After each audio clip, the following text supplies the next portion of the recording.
Selamat pagi Pak. Perkenalkan nama saya Grace Kalera Sitomorang, peserta Bootcamp Sunbird Code Data Science batch 73. Di sini saya akan melakukan presentasi terkait proyek final saya. Nah, judul dari proyek final saya ini adalah investigasi awal deteksi fraud pada platform PayNow. Kemudian adapun pendahuluan dan konteks bisnisnya, yang pertama itu adalah latar belakang. Jadi terjadi peningkatan transaksi yang mencurigakan pada platform vintage yang bernamakan PayNow dalam beberapa bulan terakhir. Kemudian ditemukan masalah utamanya adalah bagaimana cara membedakan karakteristik dari eh, transaksi yang asli atau yang sah ataupun transaksi penipuan atau disebut sebagai fraud. Nah, tujuan dari analisis ini adalah untuk menghasilkan wawasan yang berbasiskan data yang menjadi fondasi pengembangan fitur bagi tim machine learning nantinya dalam mencapai tujuan yang lebih kompleks. Kemudian adapun metodologi dan gambaran data terkait analisis di sini, yang pertama itu kerangka kerja, yakni menggunakan metodologi CRISP SPDM sesuai dengan requirement dari tugas. Kemudian adapun profil dari dataset itu adalah eh, ditemukan bahwa ada 331 baris transaksi dengan 9 kolom informasi utama. Kemudian, adapun kondisi data awal pada dataset adalah ditemukan ketidakkonsistenan format. Contohnya itu pada nominal transaksi, ada yang diikuti dengan lambang dolar dan ada yang tidak. Kemudian adanya penulisan kategori yang berulang, contohnya itu untuk payment method.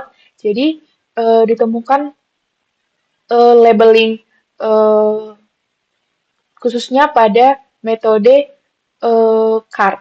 Nah, ditemukan di situ uh, data labeling yang berulang. Kemudian adanya data yang hilang atau kita kenal sebagai missing values. Kemudian yang selanjutnya itu adalah saya melakukan proses pembersihan data atau uh, data cleansing dan data preparation di sini. Yang pertama itu saya melakukan normalisasi. Di sini saya menghapus simbol non-numerik yang seperti saya katakan tadi pada penemuan simbol angka dolar. Kemudian di sini menyeragamkan kategori metode pembayaran.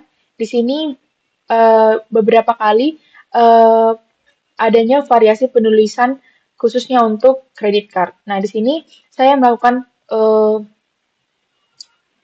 penyamaan, yakni menggantinya menjadi credit card. Kemudian di sini melakukan imputasi. Nah, pada saat penanganan missing values, saya menggunakan median untuk angka nominal dan modus untuk data waktu. Kemudian yang ketiga itu adalah integritas data, di mana saya menghapus data duplikat untuk memastikan hasil analisis tidak bias. Dan yang selanjutnya itu adalah saya menemukan analisis hasil temuan. Yang pertama itu untuk analisis nominal. Jadi temuan utamanya itu adalah transaksi penipuan atau fraud memiliki karakteristik nilai yang spesifik. Nah, pola distribusinya itu mayoritas fraud terjadi pada rentang nominal dari 4.000 hingga 13.000. 13.000. Nah, yang ditemukan adanya outlier pada nilai tinggi ini adalah merupakan sinyal emas, di mana sinyal ini menjadi penanda fraud yang digambarkan bahwa pelaku itu cenderung memaksimalkan keuntungan dalam waktu cepat sebelum terdeteksi. Nah, kemudian adanya analisis perilaku dan frekuensi perangkat. Nah, apa sih korelasi perangkat? Nah, dalam penggunaan satu device ID itu, banyak transaksi dalam waktu singkat yang merupakan indikator kuat terjadinya aktivitas penipuan. Kemudian, ditemukan pada pola waktu, adanya transaksi berulang di jam-jam tertentu, dan tidak sesuai dengan perilaku penggunaan normal. Yang ketiga itu adalah risiko saluran, di mana identifikasi metode pembayaran tertentu yang menunjukkan kerentanan lebih tinggi terhadap serangan. Kemudian, adapun kesimpulan dan rekomendasi adalah, kesimpulannya adalah fraud pada PayNow memiliki pola terukur pada lonjakan nominal dan frekuensi penggunaan perangkat.